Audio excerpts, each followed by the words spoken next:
Audio message جو آج کا وہ شامل کرتے ہیں۔ السلام علیکم ورحمۃ اللہ وبرکاتہ۔ جی میرا نام سیف اللہ ناصر ہے، میں لاہور پاکستان سے ہوں۔ تو میرا اعتکاف کے بارے میں ایک سوال ہے، وہ یہ ہے کہ اگر پہلے 20 روزوں میں سے کوئی ایک روزہ یا چند روزے کسی وجہ سے چھوٹ جائے بندے کے، تو کیا وہ بندہ اعتکاف کر سکتا ہے؟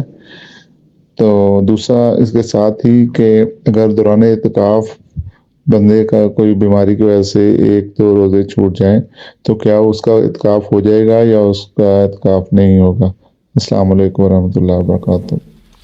جی سیف اللہ ناصر صاحب کا یہ سوال ہمارے پاس آیا پڑا تھا، موجود تھا، تو اس کو ہم نے شامل کر لیا۔ جی زید صاحب۔ وسیم صاحب، اس میں حضور صلی اللہ علیہ وسلم کی ہدایت ہے کہ لا اعتکاف الا بصوم، جو اعتکاف ہے اس میں روزے رکھنے ضروری ہیں۔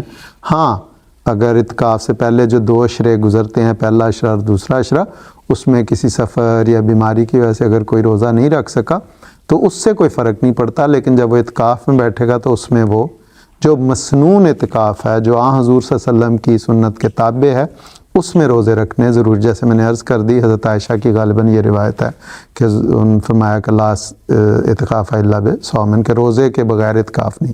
تو اس میں اگر اس کا اعتکاف کے دوران بیمار ہو جاتا ہے یا سفر کرنا پڑ جاتا ہے، بلکہ اس کے متعلق غالباً حضرت حکیم فضل الدین صاحب رضی اللہ تعالیٰ عنہ کا واقعہ آتا ہے کہ حضرت مسیح علیہ السلام کے زمانے میں وہ اعتکاف بیٹھے ہوئے تھے تو کسی عدالتی پیشی پہ جانا پڑ گیا، تو حضور نے فرمایا کہ پہلے پتہ تھا تو پھر اعتکاف نہ بیٹھتے۔ اعتکاف تو ہے ہی اس لیے کہ دنیاوی جو امور ہیں ان کو چھوڑ دیا جائے، تو اگر وہ بیمار ہوتا ہے یا اسے روزہ چھوڑنا پڑتا ہے تو پھر اعتکاف اس کا اس طرح ظاہراً ہم اسے سنت کے مطابق قرار نہیں دیتے، اور اگر جماعتی انتظام کے تحت بیٹھا ہوا ہے تو پھر وہ اعتکاف نہیں اس کا شمار ہوتا۔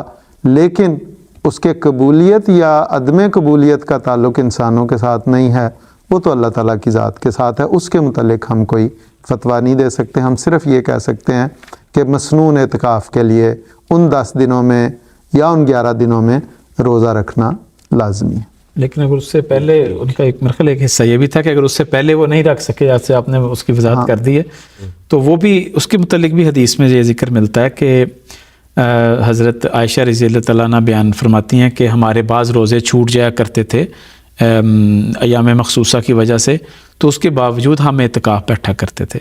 تو گویا کہ اس حدیث میں یہ دلیل موجود ہے کہ اگر پہلے روزے اعتکاف کے آخری 10 دنوں کے علاوہ جو باقی روزے ہیں کسی وجہ سے رہ جاتے ہیں تو اس کے باوجود بھی آپ اعتکاف بیٹھ سکتے ہیں، وہ اس میں ممانعت نہیں ہے۔ بیٹھنے کے لیے سارے روزے مکمل کرنا وہ شرط نہیں ہے۔